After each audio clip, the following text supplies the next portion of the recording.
In the place most people spend their entire lives avoiding, the quiet, unguarded moment when there is no distraction left, no noise to hide behind, no performance to maintain, and suddenly you are face to face with yourself.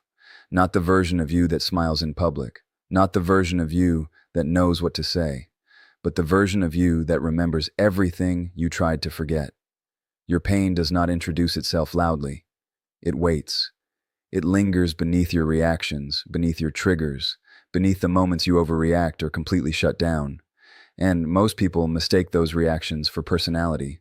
They say, "That's just who I am."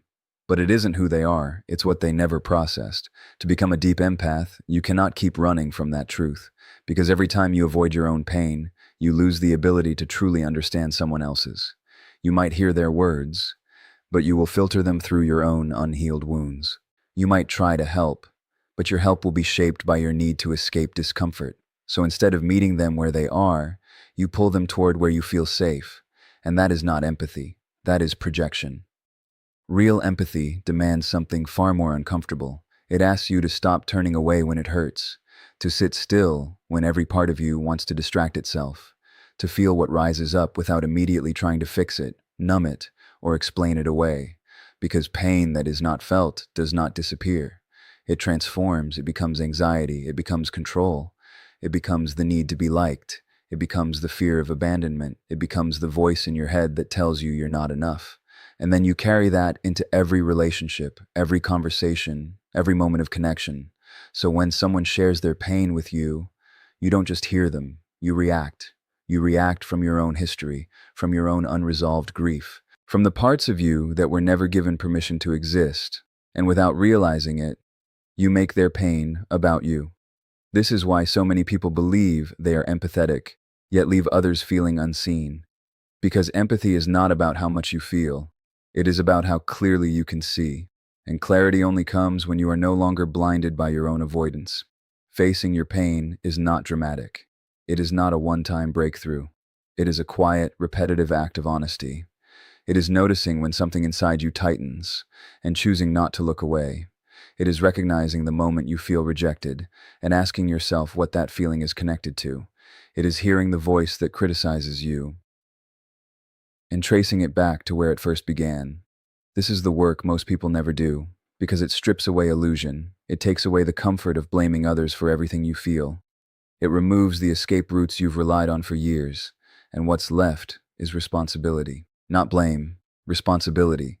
Responsibility to understand yourself, to sit with your emotions without immediately acting on them, to recognize that your reactions are not random, they are echoes. Echoes of moments when you were hurt, when you were ignored, when you were made to feel small, and when you begin to see those echoes clearly, something shifts. You stop being controlled by them. You start to respond instead of react. And in that space, empathy is born. Because now when someone sits in front of you and shares their pain, you are not overwhelmed by it. You are not threatened by it. You are not trying to fix it as quickly as possible. You recognize it, not because you've experienced the exact same story then, but because you've allowed yourself to feel your own. And there is a quiet power in that recognition. It allows you to stay present when others cannot. It allows you to listen without interrupting, without correcting, without turning the conversation back to yourself. It allows you to hold space for someone else's truth, even when it is messy, even when it is uncomfortable, even when it does not resolve neatly. But this kind of presence comes at a cost. The cost is that you can no longer lie to yourself. You can no longer pretend you're fine when you're not. You can no longer bypass your emotions with positivity or distraction. You can no longer build relationships on avoidance, because once you've seen your pain clearly, you cannot unsee it. And that awareness changes how you move through the world. It makes you slower to judge, slower to assume, slower to react, not because you are passive, but because you understand how much is happening beneath the surface of every human being. You understand that what people show is rarely the full story. And that understanding creates compassion, not a soft, superficial compassion, but a grounded, unwavering compassion that does not need people to be perfect in order to care about them. This is why facing your pain is the first step, because without it, everything else is imitation. You can learn the language of empathy, you can say the right words, you can appear understanding, but you will not feel it at the level that transforms others, because transformation does not come from words, it comes from presence. And presence is only possible when you are not running from yourself. So the question is not whether you are capable of empathy. The question is whether you are willing to meet the parts of yourself that you have spent years avoiding. Because that is where it begins. Not in helping others, not in understanding others, but in having the courage to sit alone, without distraction, and feel what has always been there, waiting for you to finally stop and listen. Radical honesty is not about telling the truth to others first. It is about no longer lying to yourself. It begins in the uncomfortable realization that much of what you call your personality is actually a collection of adaptations, ways you learn to survive, ways you learn to be accepted, ways you learn to avoid rejection, conflict, and pain. And the hardest truth to face is this: what helped you survive once may now be the very thing keeping you disconnected. Radical honesty asks you to look at that without flinching, to question the roles you play: the strong one, the nice one, the unbothered one, the giver, not to judge them, but to understand why they exist. Because behind every role is a moment when you felt that being your authentic self was not enough. And instead of feeling that pain fully, you adjusted. You became who you needed to be. And over time, you forgot the difference. This is why radical honesty feels so destabilizing. It threatens the identity you've built. It challenges the stories you tell yourself about who you are. It asks questions you've avoided for years. Why do you say yes when you want to say no? Why do you stay silent when something hurts you? Why do you feel responsible for how others feel? Why do you seek validation from people who cannot give it? These are not comfortable questions. They don't allow easy answers. They don't let you blame others completely. They bring you back to yourself, and that is where most people stop, because it is easier to maintain an illusion than to dismantle it. It is easier to believe this is just how I am than to ask, how did I become this way? But without that question, there is no growth, only repetition. Radical honesty breaks that cycle. It interrupts the automatic patterns that run your life. It forces you to notice the moment you are about to betray yourself and choose differently, not once, but again and again. It is catching yourself when you pretend to be okay and admitting that you're not. It is recognizing when you're seeking approval and asking what you're afraid of losing. It is noticing when you feel resentment and tracing it back to where you didn't honor your own boundary. This level of awareness is exhausting at first because it removes the comfort of unconscious living. You can no longer act without seeing the deeper layer beneath your actions. And once you see it, you are responsible for it. That responsibility is what makes this rare, because most people would rather stay comfortable than be truthful. They would rather maintain relationships built on partial truths than risk being fully seen. They would rather avoid conflict than express something real. But radical honesty does not allow that.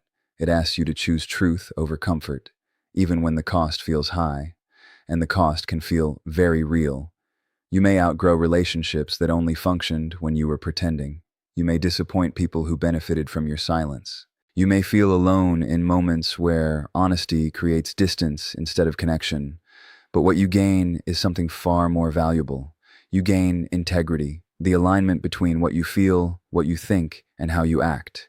And that alignment changes the way you experience everything. Because when you are no longer divided within yourself, you stop looking outside for constant reassurance. You stop needing others to confirm your worth. You stop shaping yourself to fit expectations that were never yours to begin with. And in that space, something becomes very clear. You can finally see others as they are, not as projections of your needs, not as extensions of your fears, but as human beings, separate from you. This is where radical honesty connects directly to empathy, because without honesty, your perception is distorted. You see what you want to see. You hear what confirms your beliefs. You interpret everything through the lens of your own unexamined patterns. But when you are honest with yourself, those distortions begin to dissolve. You recognize when you're being triggered. You recognize when your past is influencing your present. You recognize when your emotions are about something deeper than the current moment. And instead of reacting blindly, you pause. That pause is powerful. It creates space between stimulus and response. And in that space, you gain choice. You can choose to listen instead of defend. You can choose to understand instead of assume. You can choose to stay present instead of shutting down. But none of that is possible without honesty. Because dishonesty, especially self-deception, keeps you trapped in automatic reactions. It keeps you repeating the same dynamics, the same conflicts, the same misunderstandings. It convinces you that the problem is always outside of you. And as long as you believe that, you remain powerless to change anything. Radical honesty shifts that power back to you, not by blaming you, but by grounding you in reality. It allows you to say, this is what I feel. This is what I need. This is what I'm afraid of. This is where I'm still hurting. Without exaggeration, without denial, without performance. And there is a quiet strength in that kind of truth. It does not need to be loud. It does not need to convince anyone. Because it is not about controlling how others see you. It is about no longer hiding from yourself. And when you reach that point, something changes in how others experience you. Your presence becomes clearer. Your words carry weight. Your listening becomes deeper. Because you are no longer filtering everything through layers of avoidance. You are simply there, fully aware, fully engaged, fully honest. And that kind of presence is rare, not because it is impossible, but because it requires a level of courage most people are not willing to sustain. It requires you to keep choosing truth, even when it is inconvenient, even when it is uncomfortable, even when it reveals parts of yourself you would rather ignore. It requires you to let go of who you thought you were, so you can discover who you actually are. And that process has no shortcuts, no quick fixes, no easy answers, only a continuous return to the same question. Am I being honest with myself right now? And the answer to that question, moment by moment, shapes everything that follows. Most people confuse compassion with self-sacrifice. They believe that to truly care, they must give endlessly. They believe that love means saying yes, even when every part of them is screaming no. They believe that being a good person requires them to tolerate what slowly breaks them. But that belief is not compassion. It is conditioning. It is the quiet training many people received early in life, that their needs come second, that their feelings are too much, that keeping the peace matters more than telling the truth. And so they learn to override themselves. They ignore the tension in their body. They silence the voice that says, this doesn't feel right. They push past exhaustion, discomfort, and even resentment, and call it empathy. But over time, something begins to fracture. Because every time you abandon yourself to take care of someone else, you create a distance within, a distance between what you feel and what you allow, a distance between who you are and how you show up. And that distance grows quietly, until one day, the compassion you once gave so freely turns into heaviness. You start to feel drained. You start to feel unseen. You start to feel like no matter how much you give, it is never enough. And beneath all of that, there is something even harder to admit, resentment. Not because you are selfish, but because something inside you knows the truth. You were never meant to disappear in order to love. Real compassion does not erase you, it includes you. And this is where boundaries become essential, not as walls, not as punishments, but as clarity. Clarity about what is yours and what is not. Clarity about where you end and another person begins. Without that clarity, empathy becomes entanglement. You start to absorb emotions that are not yours to carry. You take responsibility for outcomes you cannot control. You feel guilty for things that were never yours to fix. And slowly, your sense of self begins to blur. You don't know what you feel anymore. You don't know what you need. You only know what others expect from you. That is not empathy. That is losing yourself. A Sophia-Level Empath understands this at a deep level. They understand that compassion without boundaries is not sustainable, because you cannot pour from a place that is constantly being emptied. And so they make a different choice, a choice that often feels uncomfortable at first. They begin to listen to themselves. They pay attention to the subtle signals, the tightness in the chest, the fatigue that lingers, the hesitation before saying yes. And instead of overriding those signals, they respect them. They pause. They ask themselves, is this aligned with me? Am I giving from fullness or from fear? And sometimes the answer requires them to do something unfamiliar, to say no, not aggressively, not defensively, but clearly. And that clarity can feel foreign, because many people are not used to being around someone who does not overextend. They may interpret your boundary as rejection. They may question your care. They may even try to pull you back into the role you once played. But a grounded empath does not collapse under that pressure. They understand that discomfort does not mean they are doing something wrong. It often means they are doing something new, something honest, because a boundary is not about controlling another person. It is about taking responsibility for yourself. It is saying, I care about you, and I also care about me. And holding both of those truths at the same time requires strength.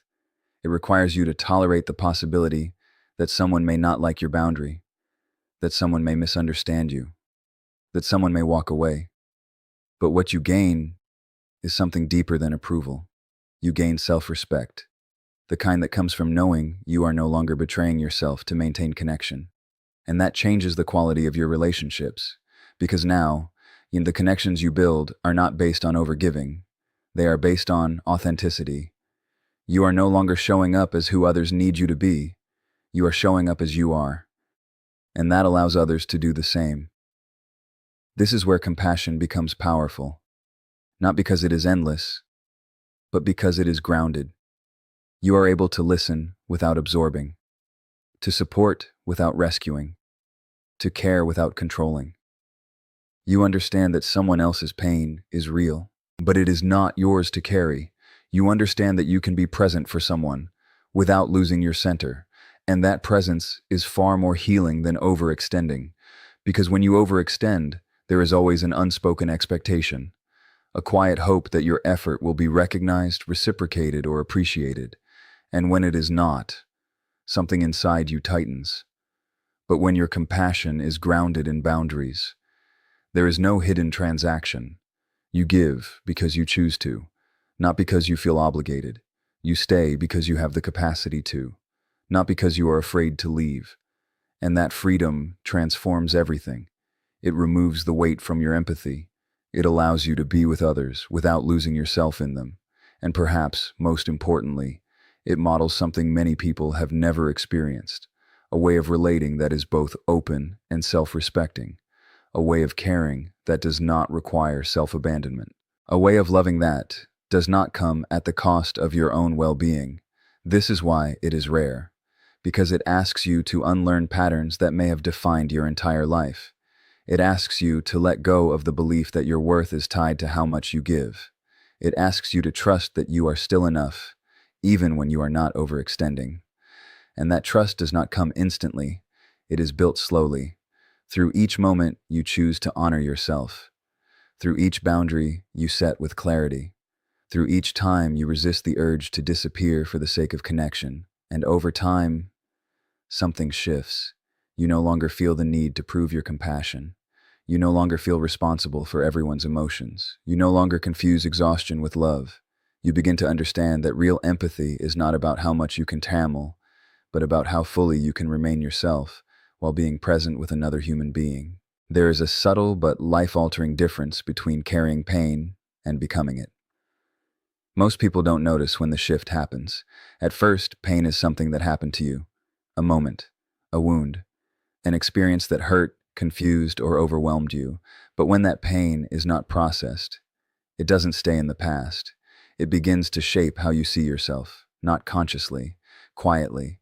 You stop saying, I went through something painful, and you start living as if I am the pain.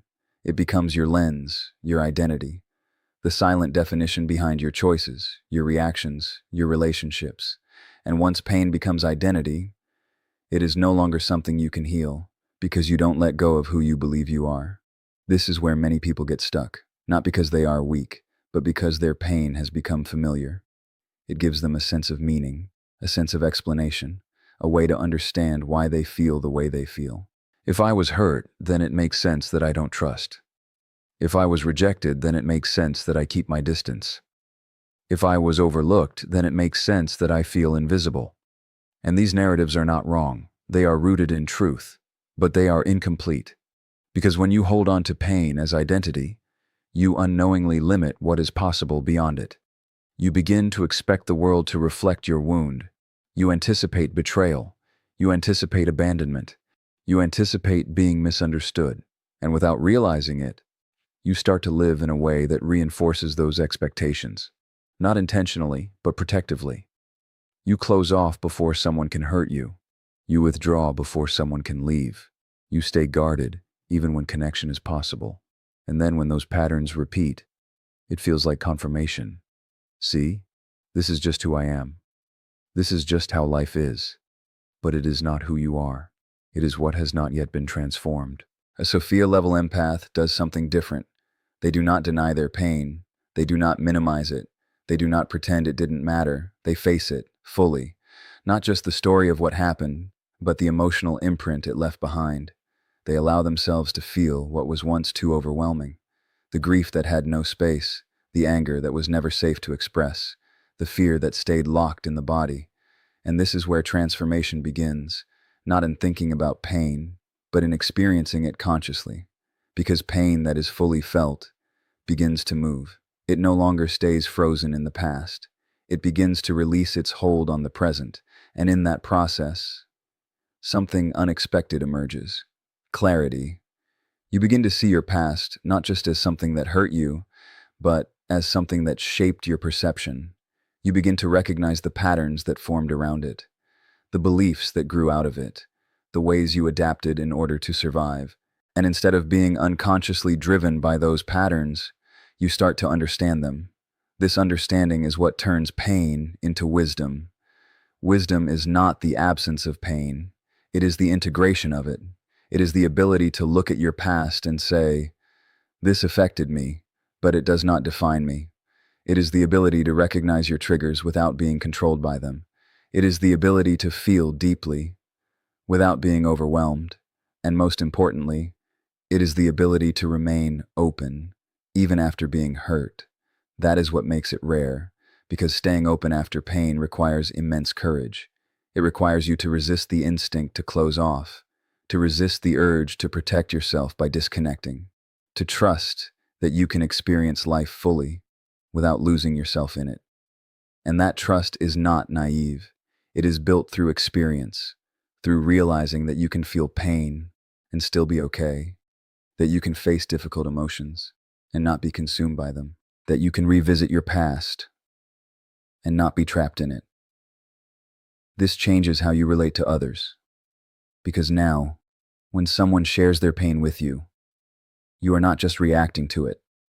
You are meeting it with understanding. Not because you've lived the exact same story, but because you've done the work to understand your own. And that creates a different kind of connection, one that is not based on shared suffering, but on shared humanity. You are no longer drawn to people through wounds alone. You are not unconsciously seeking relationships that mirror your past. You are choosing connections from a place of awareness, and that awareness protects you without closing you. It allows you to see clearly, to recognize when something is healthy and when it is not, to engage without losing yourself, to care without becoming entangled, because your pain is no longer leading you. Your wisdom is, and wisdom does not need to prove itself. It does not need to repeat the same lessons over and over again. It simply observes, understands, and responds. This is what it means to transform pain, not to erase it, not to forget it, but to integrate it in a way that expands you instead of limiting you, to allow it to deepen your empathy without defining your identity, to let it inform your choices without controlling them. And this process is ongoing. It is not something you complete once and move on from. It is something you return to with greater awareness each time. Each layer of pain you face reveals a deeper layer of understanding. Each moment of honesty brings you closer to yourself. And over time, the narrative changes. You no longer see yourself as someone who was broken. You see yourself as someone who learned, someone who grew, someone who chose not to stay defined by what happened. And that shift is powerful because it frees you. It frees you from the need to protect an identity built on pain. It frees you from repeating patterns that no longer serve you. It frees you to experience life as it is, not as your past conditioned you to expect it. And in that freedom, you become something many people have never encountered. A person who has felt deeply, but is not controlled by what they have felt. A person who understands pain, but is not defined by it. A person who can stand in the presence of another's suffering without needing to fix it, avoid it, or turn away from it. Simply there, grounded, aware, open. And that presence carries a quiet kind of power, not because it is loud, but because it is real.